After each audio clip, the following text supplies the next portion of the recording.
Good morning students. अब हम भाग 4 प्रश्नावली 1.3 के प्रश्न 4 को हल करेंगे। प्रश्न 4 इस प्रकार है कि 0.999 को P बटे Q के रूप में व्यक्त कीजिए। क्या आप अपने उत्तर से आश्चर्यचकित हैं? अपने अध्यापक और कक्षा के सहयोगियों के साथ उत्तर की सार्थकता पर चर्चा कीजिए। तो इस प्रकार आप देख रहे हैं, प्रश्न में दिया है दशमलव प्रसार 0.999, इसे हम 0.9 बार अशांत आवर्ती दशमलव प्रसार है, इसे हम इस तरह से लिख सकते हैं। इसको मान लेते हैं, माना कि x बराबर 0.999। चूंकि एक ही संख्या यहाँ पर रिपीट हो रहा है इस तरह से, तो हम दोनों पक्ष को 10 से गुणा कर देंगे। 10 से दोनों पक्ष को गुणा करने पर 10x बराबर 9.99 हो जाएगा। अब इसको समीकरण फर्स्ट माने थे, इसको समीकरण सेकंड माने। समीकरण सेकंड में समीकरण फर्स्ट को घटाने 10x लेफ्ट का लेफ्ट घट जाएगा और राइट का राइट माइनस करेंगे। 10x माइनस x और यहाँ पर 9.999 माइनस 0.999, माइनस करेंगे तो 9x equal to 9, x equal to 9/9 equal to 1।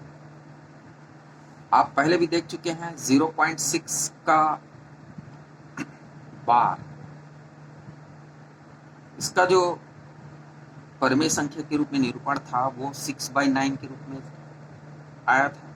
वहीं पर आप 0.3 बार को लेंगे तो 3/9 आएगा।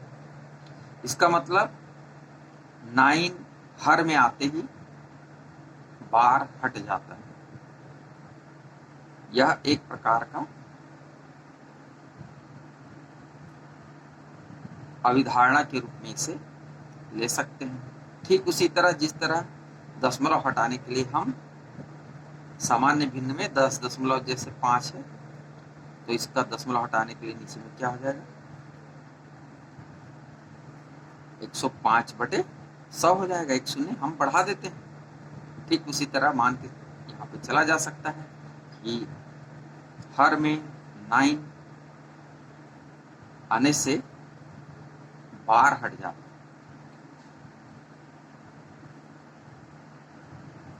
क्या इसे जाना जा सकता है कि एक संख्या अशांत आवर्ती है तो उस पर बार लगाकर व्यक्त करते हैं।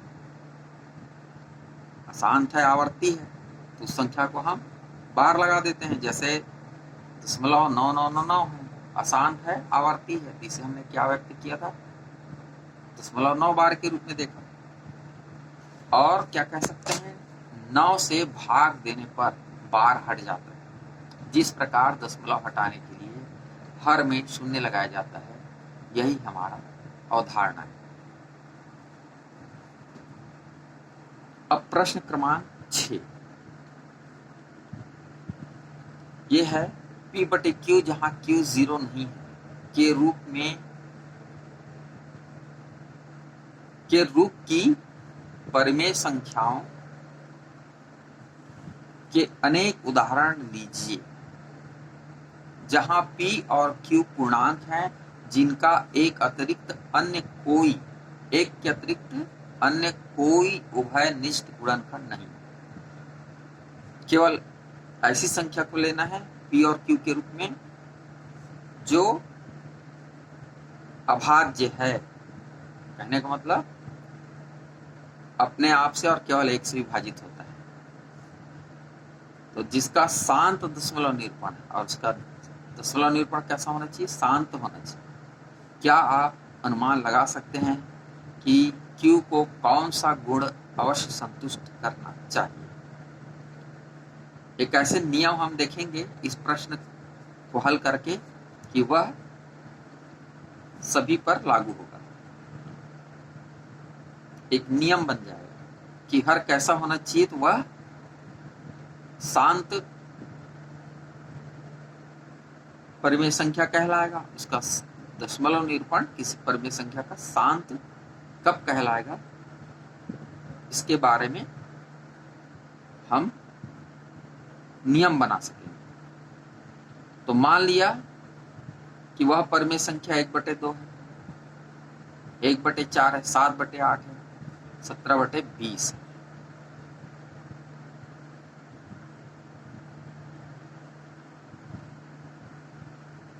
तो इस तरह से हम ले सकते हैं।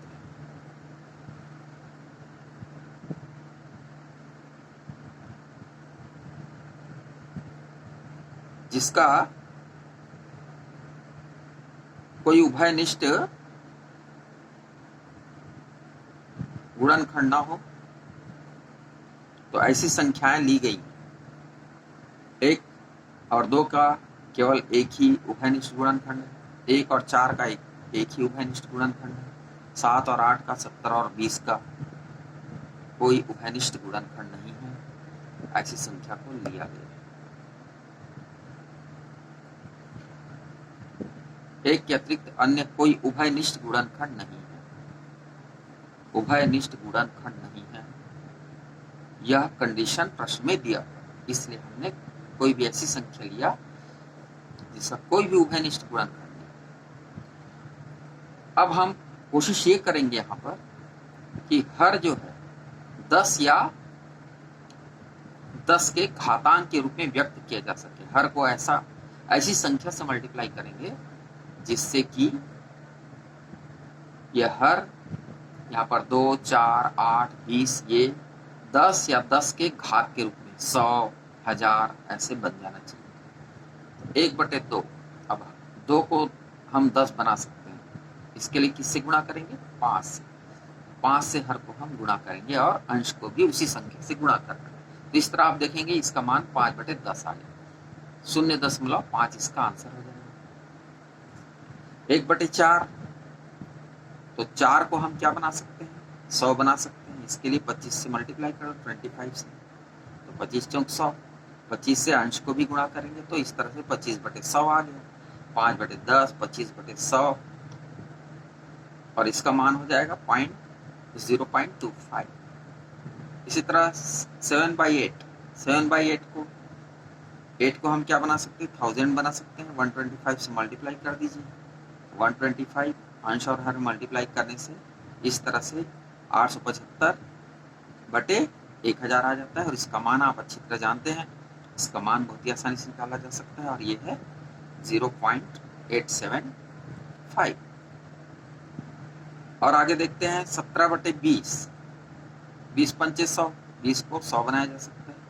5 से हम अंश और हर दोनों को गुणा कर देंगे, तो 85/100, इसका मान 0.85। कहने का मतलब हर को हमने यहाँ पर क्या किया, 2 को 10 बना दिया, 4 को 25 बना दिया, 4 को 25 से मल्टीप्लाई करके 100 बना दिया, 8 को 1000 बनाया, 20 को 100 बनाया।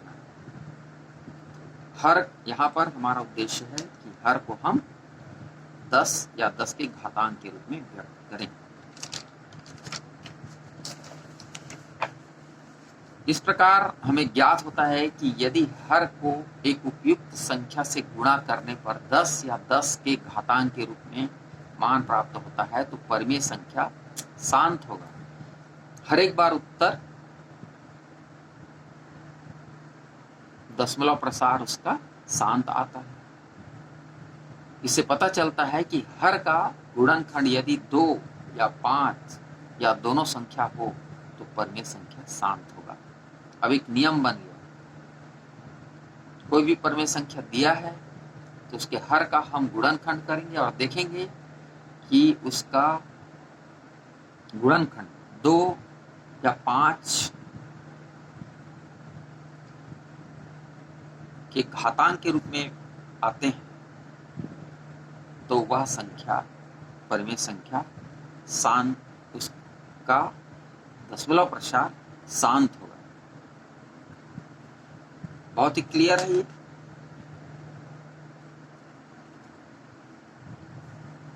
अब हम प्रश्न 7 पर आते हैं। प्रश्न 7 क्या है? ऐसी 3 संख्याएं लिखना है जिनके दशमलव प्रसार अनवसानी अनावर्ती, आवर्ती भी ना हो, रिपीट नहीं होना चाहिए, और अनवसानी, शांत नहीं, शेष फल शून्य नहीं आ सकता। ऐसी संख्याओं को लिखना। ऐसी संख्याओं को हम कैसी संख्या कहते हैं? ऐसी संख्या जिसका दशमलव प्रसार अनवसानी अनावर्ती है, पहले बताया जा चुका है, इसे हम अपरिमेय संख्या कहते हैं। और अपरिमेय संख्या की उदाहरण आपको पहले ही बताया जा चुका है, वह है वर्गमूल के अंदर कोई भी अभाज्य संख्या जो होगी वह सभी अपरिमेय संख्या होंगी। इस प्रकार आप देखते हैं वर्गमूल 2 अभाज्य संख्या, वर्गमूल 3, वर्गमूल 5, ये सभी अभाज्य संख्या है और करणी के अंदर है, तो इसे सब हम अपरिमेय संख्या के रूप में जानते हैं। या फिर आप बहुत ही आसानी से अपरिमेय संख्याओं को लिख सकते हैं 0.01, 001, 0001, एक एक जीरो बढ़ा करके इस तरह से आप डैश डैश लिख सकते हैं। इसी तरह 0.202, 002002, इस तरह डैश डैश। आगे भी 3 पूछा है तो तीसरा ये भी लिख सकते हैं 0.30, 300, 30003, इस तरह से आप इसको लिख सकते हैं।